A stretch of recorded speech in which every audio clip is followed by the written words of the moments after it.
Pendant 1300 ans, Dieu choisit notre gouvernant. Lié par le pacte de Reims, il assurera une continuité inégalée dans la succession des rois. Même dans le cas des rois prévaricateurs prévus par le testament de Saint-Remy, Dieu intervint soit miraculeusement, soit par les causes secondes.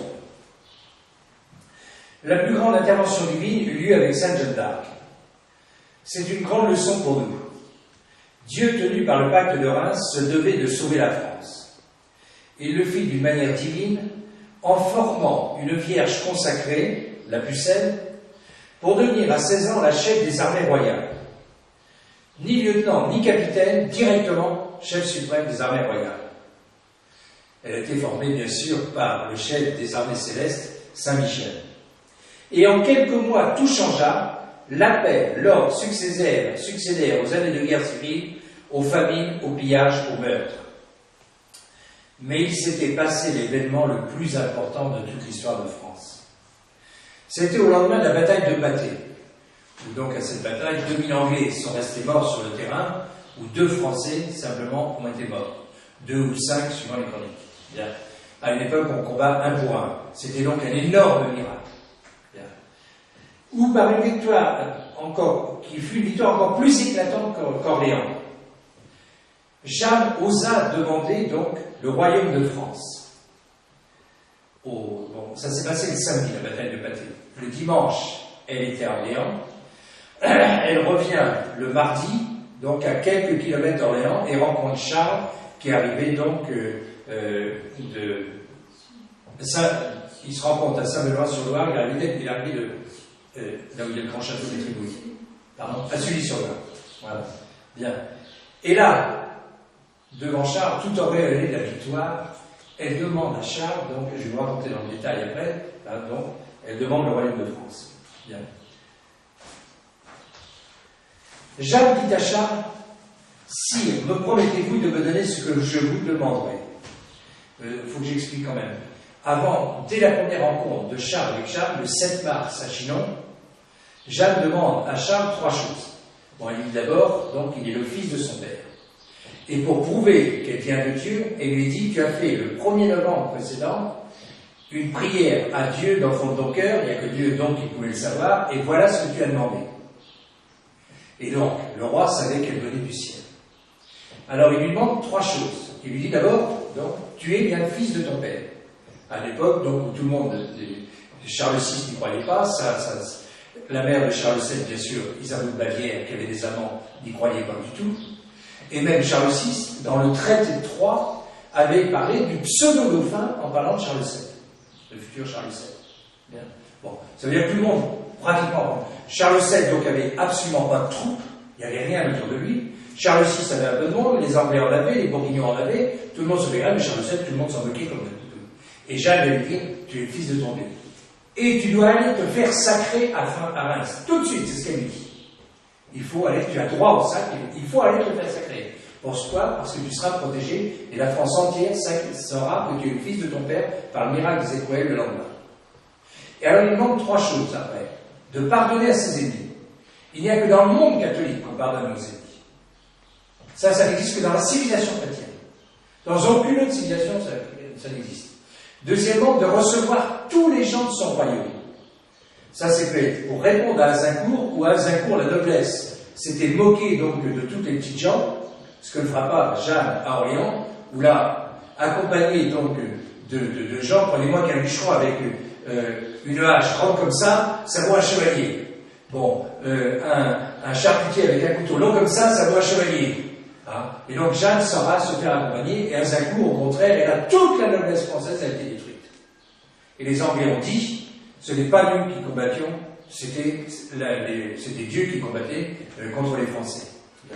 Deuxième chose, donc, elle demande de recevoir tout le monde. Et troisième chose, Jeanne lui demande de donner son royaume à Dieu, et que Dieu ferait pour lui ce qu'il avait fait pour ses prédécesseurs.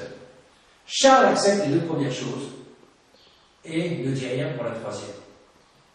Inutile de dire, on raconte tout ça dans tout le détail, hein, tous les détails dans ce livre-là. Inutile de dire que Jeanne devait être complètement bouleversée par ce refus, qui était donc le grand message de Dieu. elle ne pouvait pas l'inventer, c'est pas elle qui a inventé ça. C'est donc Dieu qui lui demandait, par donc ses lois, qui étaient plus que des lois, parce que c'était ses formateurs, ce sont qui l'ont formé, lui demandait donc de consacrer la France.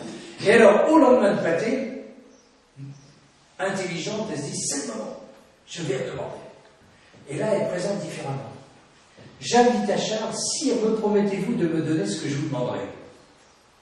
Le roi hésite. Charles a 20 et quelques années, il est tout jeune. Hein. Bon, Jeanne a 16 ans, 16 ans et demi à peu près. Et donc, c'est une affaire donc, entre jeunes personnes. Le roi hésite, puis dit oui. Sire, donnez-moi votre royaume. C'est quand même pas n'importe quoi. Le roi, stupéfait, hésite de nouveau. Mais tenu par sa promesse et subjugué par l'ascendance surnaturelle de la jeune fille, Jeanne lui répondit-il, je vous donne mon royaume. Tout cela, nous l'avons lu aux archives secrètes du Vatican. Parce qu'il y a la recension de cela. Il n'y a pas le document que nous avons cherché partout, mais donc tout ça est relaté dans un manuscrit que nous avons consulté aux archives secrètes du Vatican. Bien. Jeanne lui dit, je vous donne mon royaume. Cela ne suffit pas. La pucelle exige qu'un acte notarié en soit solennellement dressé et signé par les 4 secrétaires du roi, qui a disparu dans les archives de France. On a tous les actes de la France dans les archives de France, sauf 2 années, cette année-là. C'est pas disparu pour rien. Après quoi, voyant celui-ci tout interdit et embarrassé de ce qu'il avait fait, il a dû se dire, oh là là, si ma belle-mère était là. Sa belle-mère, parce que Charles, c'est le fruit de Yolande d'Anjou.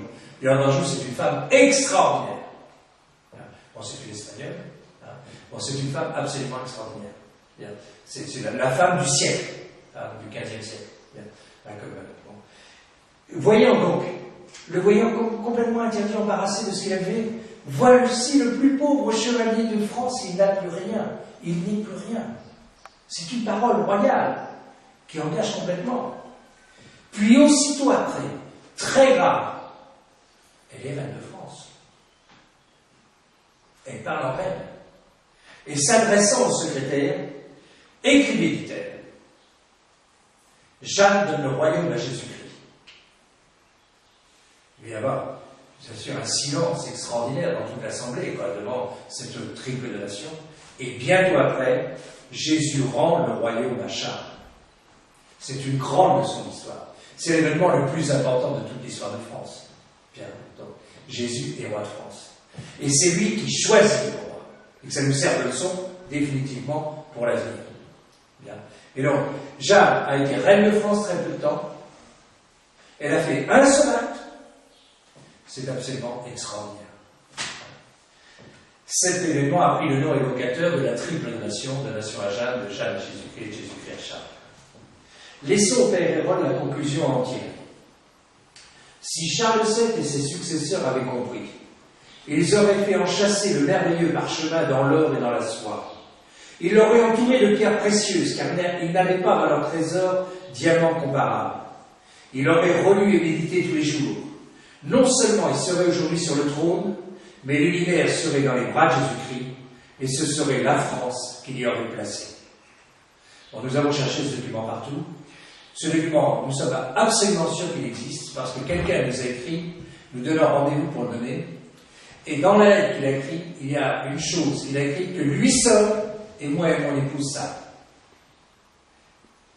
Quand on est arrivé, il n'était pas là, mais donc le bon Dieu sortira un jour ce document, et quand nous avons recherché ce document, on a absolument tout fouillé à Orléans, aux archives d'Orléans, avec tous les historiens d'Orléans, dans le fonds joannique d'Orléans, on a tout fouillé, et d'ailleurs le directeur des archives, qui est un confrère de mon épouse de l'école des Charles, nous a dit, on trouve le document, je vais finir les télévisions du monde entier. Tellement, bien sûr, c'est l'élément le plus important. Le bon Dieu le sortira quand il voudra. Eh bien, nous avons les principes et l'exemple par Saint Louis. Nous avons l'assurance du pacte entre Dieu et la France par l'intervention joannique. Nous avons tout pour comprendre.